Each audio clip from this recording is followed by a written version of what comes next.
اللهم صل على محمد عبدك ورسولك 23 سال حضور کو وقت ملا، مختصر وقت ظاہراً تبلیغ کرنے کے لیے، پوری دنیا میں دین بھی پھیلانا ہے۔ گھر میں 11 ازواج ہیں، 4 بیٹیاں ہیں، ان کی اولادیں، سارے کام کاج بھی دیکھنے ہیں۔ لیکن سیدہ طیبہ طاہرہ حضرت عائشہ صدیقہ رضی اللہ تعالیٰ عنہ فرماتی ہیں سارا دن تبلیغ کرتے، ہر غلام کے دکھ سنتے، گھر میں آتے تو اپنے گھر والوں کا خیال کرتے، کام میں ہمارا ہاتھ بٹاتے۔ قربان جاؤں، کہتی ہیں زمانہ سارا سو جاتا لیکن آمنہ کے لال مصلی بچھا لیتے۔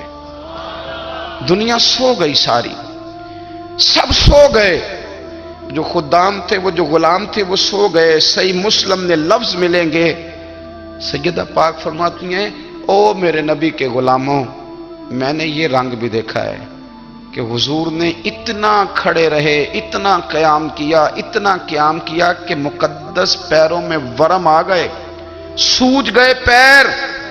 ہم سیر کرنے گئے تو تھک گئے، بات الگ ہے، لیکن عبادت میں یہ بھی تو مسلم شریف ہے نا، یہ بھی تو دین ہے نا، یہ بھی تو حضور کی سنت ہے، یہ بھی تو وہ چیز ہے جو کریم کی آنکھوں کی ٹھنڈک ہے۔ سیدہ فرماتی ہیں پیروں میں ورم آ گئے، اور ساری رات ہی حضور نے نماز پڑھی اور ایک ہی آیت بار بار دہرائی۔ مسجد نبوی میں بلال حبشی نے فجر کی اذان دے دی اور حضور ابھی مصلی پہ تھے۔ کریم فارغ ہوئے، میں نے عرض کی یا رسول اللہ صلی اللہ علیہ وسلم، آپ کے تو صدقے اللہ اگلے پچھلوں کے گناہ معاف کرے گا، تو آپ اتنی آہوزاری کیوں فرماتے ہیں؟ آپ تو شفیع ہیں، آپ تو انبیاء کے امام ہیں۔ تو حضور نے فرمایا عائشہ تم نے گنوایا ہے نا میرے اللہ کی مجھ پر کتنی رحمت ہے، افلا اکون عبدا شکورا، فرمایا اگر اس نے اتنی نعمتیں دی ہیں تو کیا میں اس کا شکر گزار بندہ نہ بنوں؟ میں شکر گزار بندہ نہ بنوں اس کا؟ پھر اگر اتنی نعمتیں اس نے دی ہیں، مجھے اتنا نوازا ہے، تو پھر میں اس کے سامنے سجدے نہ کروں؟ او میرے بھائی، بڑے قابل فخر لوگ ہیں ہم کہ ہم نبی پاک کے غلام ہیں، ہم قابل فخر ہیں کہ نبی کریم کے غلام ہیں۔ کیا کبھی اس غلامی کے شکرانے میں بھی 2 نفل پڑھے کہ یا اللہ تیرا شکر ہے تو نے ہمیں حضور کا غلام بنایا ہے؟ یاد رکھیں کہ اپنی روحانی زندگی کو آباد کریں، استغفار پڑھیں، تسبیحات کریں، کچھ چھوٹے چھوٹے اعمال ہیں ان کو اپنی زندگی میں حصہ بنائیں۔ ترمذی شریف میں حدیث ہے، نبی پاک صلی اللہ علیہ وسلم نے فرمایا 3 مرتبہ صبح، 3 مرتبہ شام، اعوذ باللہ السمیع العلیم 3 دفعہ یہ پڑھو، اور 1 دفعہ سورۃ حشر کی آخری 3 آیات، هو اللہ الذی لا الہ الا هو عالم الغیب والشہادۃ هو الرحمن الرحیم۔ اعوذ باللہ من الشیطان الرجیم ہے نا، اس کو پڑھنا ہے اعوذ باللہ السمیع العلیم من الشیطان الرجیم۔ فرمایا 3 دفعہ اس کو پڑھو اور 1 دفعہ سورہ حشر کی 3 آیتیں، 1 دفعہ صبح اور 1 دفعہ شام۔ صبح کیا ہے، شام کیا ہے؟ تو اعلیٰ حضرت بریلوی فرماتے ہیں صبح سے مراد ہے آدھی رات ڈھلنے سے لے کر سورج نکلنے تک، آدھی رات ڈھلنے سے لے کر یعنی تہجد کا ٹائم سے لے کر سورج اور شام کیا ہے، دوپہر ڈھلنے سے لے کر مغرب کی اذان تک، یہ شام ہے۔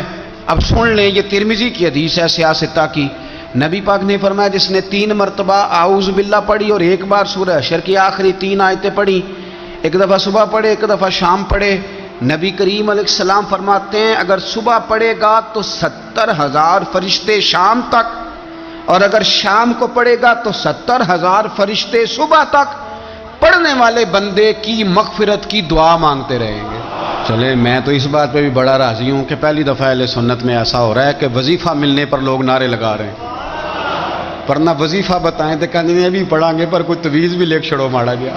ایک صاحب آئے مجھے کہنے لگے جی برکت کوئی نہیں، غربت بڑی ہے۔ میں نے کہا سورۃ واقعہ پڑھا کر، کہنے پیر صاحب تھوڑی تکلیف کرو کو میں نے تویز بھی کر دیو۔ میں نے اسے کہا خدا کے بندے میں تویز دوں گا پتہ نہیں کام بنے گا نہیں بنے گا، سورۃ واقعہ پڑھ، یہ وہ تویز ہے جو مدینے والے رسول نے عطا فرمایا ہے کہ سورۃ واقعہ پڑھو تمہیں کبھی فاقہ نہیں آئے گا۔ تو وظائف پڑھیں، عبادات کریں، تیاری کریں، کچھ نیک اعمال بچائیں ایسے جن کا ہمیں پتہ ہو، جو ہمارے رب کو پتہ ہو۔ حضرت عبداللہ ابن عمر رضی اللہ تعالیٰ عنہ حضرت عمر کے صاحبزادے ہیں، مکہ مکرمہ میں ان کی قبر ہے. میں نے جب انہیں پڑھا تو مجھے ان سے بڑا پیار ہو گیا. لیکن آپ کو پتہ ہے وہاں جا کے کسی شخص کا مزار تلاش کرنا یا پوچھنا ایک مشکل کام ہوتا ہے. تو ایک دفعہ میں مکہ شریف میں حاضر تھا تو ایک گاڑی والا ڈرائیور مجھے کہنے لگا کہ مولانا میں آپ کو جانتا ہوں، مجھے آپ سے محبت ہے، ایک بات بتاؤں آپ کو. میں نے کہا بتاؤ. کہنے لگے حضرت عبداللہ ابن عمر کی قبر دیکھنی ہے. میں نے کہا یہ تو نہیں کہہ رہا، یہ کسی نے بندوبست کرایا ہے، یہ اللہ نے تیرے دل میں بات ڈالی ہے، یہ ہو گیا تو لے چل مجھے. حضرت عبداللہ ابن عمر کو نبی پاک نے فرمایا تھا راجل صالح، یہ نیک بندہ ہے، یہ متقی آدمی. حضرت عبداللہ ابن عمر رضی اللہ تعالیٰ عنہ سیدنا فاروق اعظم رضی اللہ تعالیٰ عنہ کے صاحبزادے ہیں، اور ان کی ہمشیرہ سیدہ حفصہ رضی اللہ تعالیٰ عنہ حضور کی زوجہ محترمہ ہے. ایک دن اپنی ہمشیرہ سے کہنے لگے کہ نبی کریم صلی اللہ تعالیٰ علیہ وسلم گھر میں آئے نا، اور اگر حضور غم امت میں پریشان نہ ہوں، طبیعت کو حشاش بشاش دیکھو، تو ذرا پوچھنا تو صحیح حضور کا میرے بارے میں کیا خیال ہے. پوچھنا تو صحیح کہ کریم کی بارگاہ میں میرا کیا مقام ہے، میرے بارے میں حضور کیا فرماتے ہیں. اب بہن کو کام بتائے، اور بتائے بھی بھائی، اور پھر بہن وہ کام نہ کرے، یہ تاریخ میں ہوتا نہیں. حضرت عمر فاروق رضی اللہ تعالیٰ عنہ کی صاحبزادی ام المومنین رضی اللہ تعالیٰ عنہ فرماتی ہیں کہ میں تو بس منتظر تھی. انہوں نے تو کہا تھا نا کہ اگر تم حشاش بشاش دیکھو تو بات کرنا، لیکن حضور تشریف لائے، میری باری تھی، میرے گھر تشریف لائے، کھانا پیش کیا تو فوراً میں نے عرض کی حضور ایک بات پوچھنی تھی. تو حضور نے فرمایا پوچھئے. میں نے عرض کی حضور میرے بھائی عبداللہ ابن عمر کے بارے میں آپ کا کیا خیال ہے. نوجوانوں میری بات پہ غور کرنا، میرے بھائی کے بارے میں آپ کا کیا خیال ہے. تو نبی کریم صلی اللہ تعالیٰ علیہ وآلہ وسلم نے میری طرف دیکھا، اور پھر حضور زیر لب تھوڑا مسکرائے. اور بریلی کے امام کہتے ہیں کہ حضور مسکرا دیتے تھے نا تو جو بڑا دکھی ہوتا تھا وہ بھی ہنس پڑتا تھا. اب سوال پیدا ہوتا تھا کہ پھر تو اس مسکراہٹ کے لیے انتظار کرنا پڑتا ہوگا کئی مہینے کہ حضور مسکرائیں تو رونے والے ہنسیں. تو اعلیٰ حضرت فرماتے نہیں، انتظار نہیں کرنا پڑتا، یہ مسکراتے رہنا تو حضور کی عادت ہے. جس کی تسکین سے روتے ہوئے ہنس پڑے اس تبسم کی عادت پہ لاکھوں سلام. یعنی یہ تو عادت ہے حضور کی مسکراتے رہنا، اس کے لیے انتظار نہیں کرنا پڑتا. بھائیو آپ خیال رکھیں گے، غور کریں گے. حضرت عبداللہ ابن عمر رضی اللہ تعالیٰ عنہ کے بارے میں پوچھا تو سیدہ فرماتی ہیں کہ نبی کریم صلی اللہ تعالیٰ علیہ وسلم نہ زیر لب مسکرائے اور فرمایا حفصہ تیرا بھائی ہے تو اچھا، لیکن میں نے سنا ہے کہ عشاء کی نماز پڑھتا ہے تو فجر تک سویا ہی رہتا ہے. او نوجوانوں، 10 بجے تک سونے کی بات نہیں ہوئی، 9 بجے تک سونے کی بات نہیں ہوئی، 11 بجے اٹھنے کی بات نہیں. حضور فرمانے لگے میں نے سنا ہے کہ عشاء کی نماز پڑھ کے سو جاتا ہے اور فجر تک سویا ہی رہتا ہے. اسے چاہیے کہ تہجد کے وقت اٹھا کرے، اللہ کی بارگاہ میں حاضر ہوا کرے، آہوزاری کرے، سجدے کرے، عبادت کرے. اٹھتا ہے اور فجر میں جا کے اٹھتا ہے. حضرت جناب حفصہ رضی اللہ تعالیٰ عنہ کہتی ہے میں نے جناب عبداللہ ابن عمر کو پیغام دیا اور میں نے کہا میرے جوان بھائی سن. نبی پاک نے فرمایا ہے تو اچھا پر تہجد میں نہیں اٹھتا، نفل نہیں پڑھتا. او میری ملت کے جوانوں، مزہ نہیں آ جاتا جب ساری دنیا سوئی ہو، ساری دنیا، اور بستر بھی گرم ہو اور نیند بھی پورا غلبہ کر رہی ہو، اور اچانک گھنٹی بجے دماغ میں، آنکھ کھلے، گھڑی پہ نظر پڑے 3:30 4 بجے کا پیغام گھڑی بتائے، اور کوئی چڑھتی جوانی والا اٹھ کے وضو کرے، اور جب وہ مصلی کھول کے بچھائے تو مدینے والے محبوب کہتے ہیں کہ ہر نماز پہ رب ثواب دیتا ہے، اور جو اٹھ کے تہجد کی نماز پڑھے اسے دیکھ کے تو رب مسکراتا ہے، جو اس کی شان کے لائق ہے، جو اس کی شان کے لائق، وہ مسکراتا ہے، خوش ہوتا ہے کہ میرا بندہ تہجد میں اٹھ گیا، وہ مسکراتا ہے. کاش ہماری صبحیں کبھی اپنے مالک کے نام ہو جائیں. کاش کے صبح حضرت ابو الحسن رحمۃ اللہ تعالی علیہ حضرت معاذ ابن جبل رضی اللہ تعالیٰ عنہ کے پاس بیٹھا کرتے تھے. فرماتے ہیں ان سے جو پیار بڑھا تو پھر میرا مصلی سے بھی بڑھ گیا. تابعی ہیں. فرماتے ہیں صحابی رسول سے محبت ہوئی تو ذکر سے بھی ہو گئی, پھر درود شریف سے بھی ہو گئی. محبت ان سے بڑھی تو پھر اللہ نے مسجد کا پیار بھی بڑھا دیا.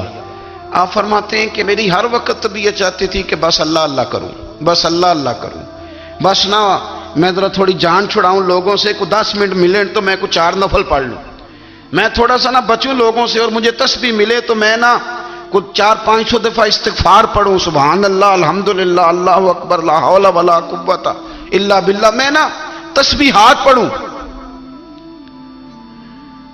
فرماتے ہیں کہ بچے تھے گھر میں 6-7, غربت تھی, کام ملتا کوئی نہیں تھا, اور میں کام چور نہیں تھا, کام ڈھونڈتا تھا, پر اللہ کی قدرت کے کام نہیں ملتا تھا. فرماتے ہیں کہ میں نے ایک دن اپنی اہلیہ سے کہا کہ آج میں پھر جاتا ہوں کام ڈھونڈنے. تو میری بیوی بڑی فرما بردار تھی, پر اس دن نہ غربت کے ہاتھوں تنگ آ کے کہنے لگی آج نانا کوئی تو چیز لے کے آیا. تو مجھ سے بچوں کی بھوک نہیں دیکھی جاتی. یہ سب روگاں دا روگ محمد جس دا نام غریبی, کنڈ بلا کے لنگ جاندے نہیں دوست یار قریبی. آج نہ کچھ لے کے آیا تو میں بچے لے کے میکے چلی جاؤں گی. شیخ فرماتے ہیں کہ میں بڑا پریشان گھر سے نکلا, پر میں نے صبح سے لے کے زور تک کام ڈھونڈا, کام ملا کوئی نہیں. تو میرے دل میں خیال آیا چلو کام نہیں ملتا تو اللہ اللہ تو کرے نا, چلو بندوں کی مزدوری نہیں ملتی تو رب کریم کی عبادت ہی کرتے ہیں. فرماتے ہیں کہ میں نے نا فرات کے پانی سے وضو کیا, نہر کے, شدید دھوپ تھی, ساتھ ریت تھی اور ریت تپ رہی تھی. میں نے اپنا رومال وہیں مصلی کے طور پر بچھا لیا, اور فرماتے ہیں کہ زور سے لے کر عصر تک نماز پڑھی. دھوپ بھی پورے زور پہ, پر میرے سجدے کا ذوق بھی پورے زور پہ. فرماتے ہیں سورج بھی چمک رہا ہے اور رب کی عبادت کا ذوق بھی پورے زور پہ. میں سجدہ کروں تو پھر میرا اٹھانے کو جی نہ چاہے.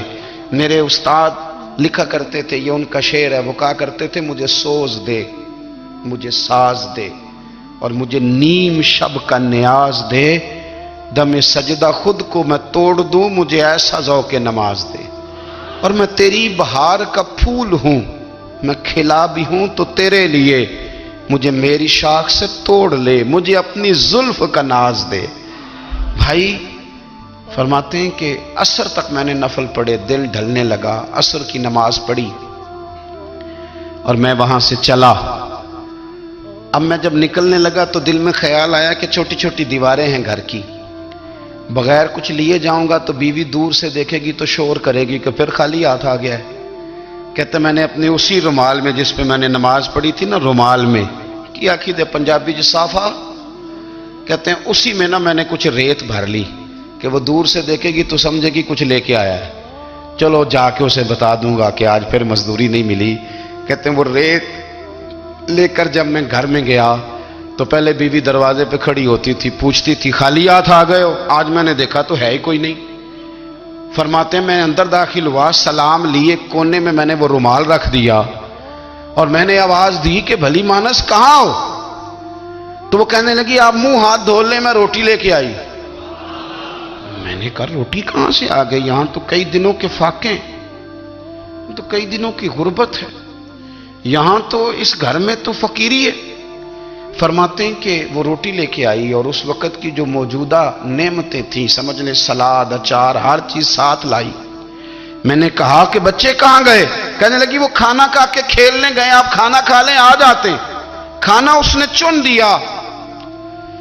میں نے حیرت انگیز لہجے میں ساری نعمتیں اپنے دسترخوان پہ دیکھ کر کے بیوی سے پوچھا یہ کہاں سے آیا کھانا؟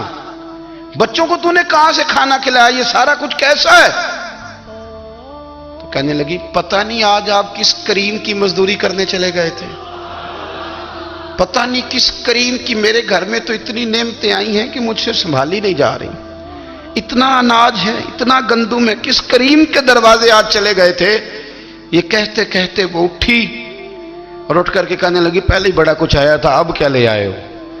اور جا کر کے نا اس نے وہ ریت والا رومال کھولا کہنے لگے میں تو لے کے آیا تھا ریت، تو میرے رب نے اسے بھی سونے اور ہیرے بنا دیا تھا۔ جب آپ کی توجہ اللہ کی جانب، میرے نبی پاک صلی اللہ تعالی علیہ وسلم نے فرمایا ہر چیز اپنے رب سے مانگ، ہر چیز مانگ، ہر چیز مانگ۔ یا رسول اللہ کیا کچھ؟ میرے محبوب نے فرمایا تیرے گھر میں نمک بھی ختم ہو جائے تو وہ بھی اپنے رب سے مانگا کر، تو مانگنا وہ تجھے دے گا، تو اس کی بارگاہ میں کشکول طلب دراز تو کرنا۔ اور ترمذی شریف میں عجیب لفظ ہیں، رسول کائنات نے فرمایا، رب کریم فرماتے ہیں جب میرا بندہ ہاتھ اٹھاتا ہے نا تو مجھے حیا آتی ہے کہ میں خالی کیسے لوٹا دوں اس کے۔ اتنے بڑے بادشاہ کی بارگاہ میں، او بھائی لوگوں سے عزتیں تلاش کرتے ہو تو وہ کیا تمہیں عزت دیں گے؟ وہ تو کل اچھا کہتے ہیں پرسوں برا کہنے لگ جاتے ہیں۔ لوگوں کے سامنے گڈ بک میں آنا چاہو گے تو وہ تو سویرے تمہارے بارے میں کچھ کہیں گے، شام کچھ اور کہیں گے۔ اپنی روحانی زندگی آباد کریں، اپنے مسلح کو وقت دیں، اور دنیا سے چھپ کر اس موبائل کو بند کر کے اور اپنے آپ سے بھی چھپ کے اور تنہا ہو کے چھپا کے سارا کچھ اپنے آنسو اپنے رب کی بارگاہ میں پیش کریں، اس کے حضور حاضری دیں۔ سنو نا ترمذی کی حدیث، اور اسے یاد رکھنا، نبی پاک علیہ السلام نے فرمایا اپنے دکھ لوگوں کے سامنے نہ بیان کرنا، سیٹھوں نوابوں کو نہ بتاتے پھرنا، دنیا داروں کے سامنے جا کے نہ رونا کہ میں تکلیف میں ہوں۔ فرمایا اگر دنیا داروں کو دکھ بتاؤ گے رب تمہیں کبھی غنی نہیں کرے گا، اور لوگ ہیں کہ الٹا مذاق اڑائیں گے۔ آپ کی جس سے بڑی پکی یاری ہے نا، پکی، وہ تب تک پکی ہے جب تک آپ نے 50,000 مانگا نہیں، اور جس وقت آپ نے کہہ دیا کہ میں مجبور ہوں میری مدد کر تو پھر ختم ہو گئی دوستی۔ لوگوں کے تعلقات آپ کے ساتھ تب تک ہیں جب تک آپ ان سے کوئی ضرورت وابستہ نہیں کرتے۔ کریم محبوب فرمانے لگے بندوں کے سامنے دکھ نہ بیان کرنا، اللہ تجھے کبھی غنی نہیں کرے گا۔ تو اپنے دکھ اپنے رب کو بتا، تو دعائیں مانگ، تو اس کی بارگاہ میں حاضر ہو، تو اس کے حضور عرض کر۔ فرمایا اپنے دکھ اپنے رب کو بتا، وہ جلدی کرے یا دیر سے کرے تجھے ساری دنیا سے بے نیاز کر دے گا، تجھے کسی کا محتاج نہیں رہنے دے گا۔ اپنے مسلح کو، اپنی دعاؤں، ایک بزرگ فرماتے ہیں میں نے دعا مانگنے کا طریقہ اپنی بیوی سے سیکھا۔ دعا مانگنے کا طریقہ اپنی، سیکھنے والے تو اپنے بچوں سے بھی سیکھ لیتے ہیں، سیکھنے والے تو ہر ایک سے سیکھتے ہیں۔ وہ کہتے ہیں میں نے دعا مانگنے کا سلیقہ اپنی بیوی سے سیکھا ہے۔ حضرت وہ کس طرح؟ فرمانے لگے میری بیوی نے نا مجھے کوئی کام بتایا، کچھ پیسوں کی ضرورت کے لیے کہا، تو میں نے اسے کہا کہ بھئی ابھی میرے پاس نہیں ہے، کچھ دنوں میں آتے ہیں تو میں دے دوں گا۔ عورتوں کی عادت ہوتی ہے وہ بار بار یاد کراتی ہیں، 2-4 دنوں کے بعد پھر اس نے کہا حضرت وہ میں نے کہا تھا کچھ پیسے، میں نے اسے کہا کہ ابھی میرے پاس نہیں ہے، کچھ دنوں میں ملتے ہیں تو میں تمہیں دے دوں گا۔ اس نے کچھ دنوں کے بعد پھر کہا حضور وہ میں نے کچھ پیسے کہے تھے۔ فرماتے میں نے ڈانٹ دیا، میں نے کہا کہ کیا تو روز مجھے شرمندہ کرتی ہے، کہا نا میرے پاس نہیں ہے، ہوں گے تو دے دوں گا، تو روز یاد کراتی ہے۔